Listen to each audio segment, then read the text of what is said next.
In this video, I'll show you how to transfer photos and videos to the Files app on your iPhone.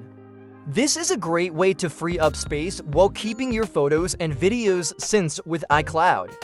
Before we get started, please hit the subscribe button below, it really helps out. Now, let's open up the Photos app. First, tap Select in the top right and choose the photos or videos you want to transfer. For example, I'll pick a video and a photo. Then tap the share icon in the bottom left. Next, swipe down and select Save to Files. This will open up your Files app. You can choose where you want to save the files. I'll tap on my iPhone, and in the Downloads folder is a great place to store them.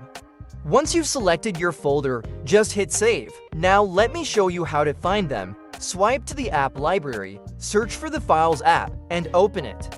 Tap on my iPhone, then go to the Downloads folder. There, you'll find the photos and videos you just saved.